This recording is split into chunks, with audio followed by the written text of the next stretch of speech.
Hello there, it's Halo with the Armageddon Report. I'm just going to give you a spoiler alert now. The big news, in my opinion, is tomorrow's severe weather outlook. So stay tuned, we'll be talking about that shortly.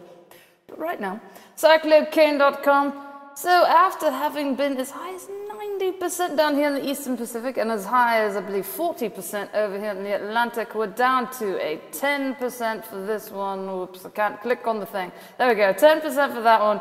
And a 20% over here. How about that? So probably not going to see Gilmer or Ernesto anytime soon. And then, of course, the Joint Typhoon Warning Center stuff, no suspect areas at all at the moment. So active weather hazards. So red flag warnings over there. That would probably be flood related or short-term forecast. Actually, that doesn't even look like the same shade of green, does it? Does it? Can't speak today. The heat has spread farther east and farther south, so that's always fun. Excessive heat warnings for quite a few counties. It looks like there. And then heat advisories is all of this lovely peachy color.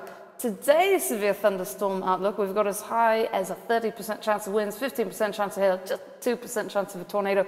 And this outlook will be updated in approximately an hour's time or so. So stop by Wicked Wicks at the Storm Prediction Center to get the latest. So let's look at right now what it's showing. So the highest threat right now, Wisconsin and Michigan with the 30% wind chance. So that would be winds greater than 58 miles. Actually, it's 58 miles per hour or greater. So it would be winds greater than 57. Actually, they define it in knots anyway, so it might be 57/58. Anyway, so there's your slight risk area there, your slight risk area there, and then your greatest threat for winds is there, at least as of now. Here's your hail threat, severe hail defined as 1 inch or larger. So there's the shape for that one, and the 5% affecting several of the same areas.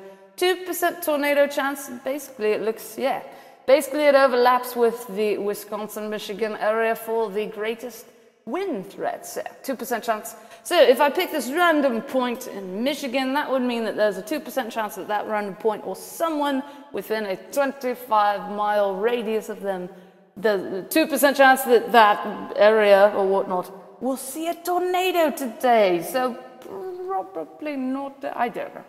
I don't know where to go with that. So here's the big news. The moderate risk. It's been a long time since we've seen a moderate risk. Do you remember that derecho? I think a lot of people remember that. I hope I'm still pronouncing it correctly. I was always calling it derecho. Women apparently know. It's the Spanish word for straight. Anyway, so 45% chance of winds.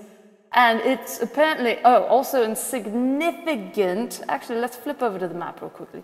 So over here we have the 45%, which is the moderate risk. So not only do you have nearly, for anybody in this purple area, nearly a 1 in 2 chance that you or someone within 25 miles of you will see a severe weather event, but then the black hatched area, it actually overlaps a little, it covers some of the 30% area as well.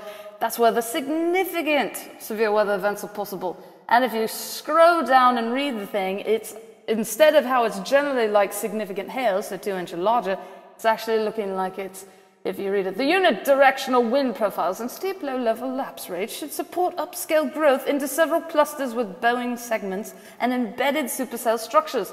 Damaging winds, potentially widespread and significant, will be the primary threat.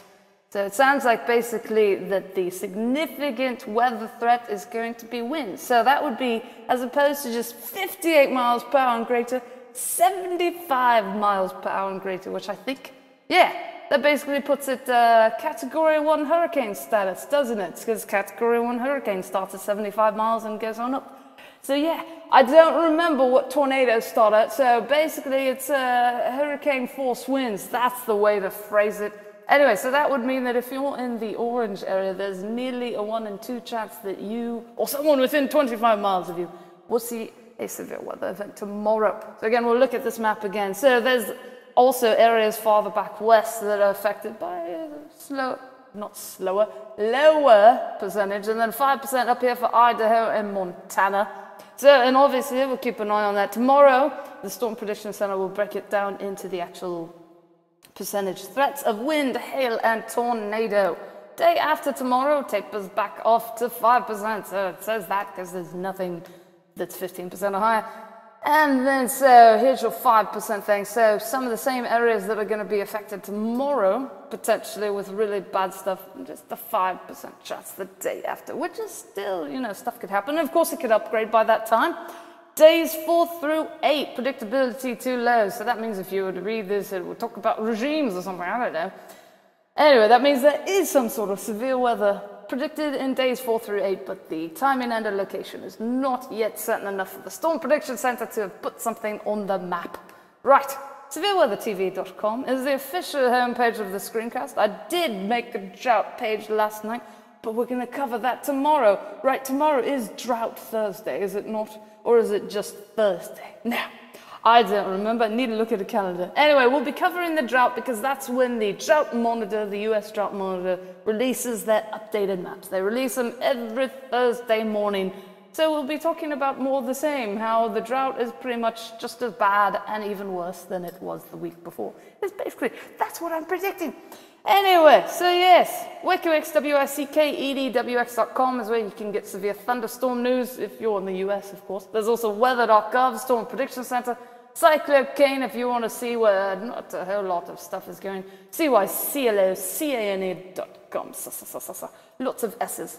I used to remember what that, it's not a fricative, it's a something, it's not a fricative, it's not a plosive, it's another word, I'll have to look it up later.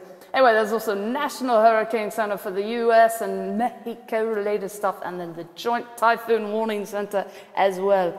Anyway, so that's it for today. So if you're in any, let's get back to this map. So if you're in, definitely, if you're in the orange area, you need to be paying attention tomorrow. Yes. And that's it for today, and I hope you all stay safe out there.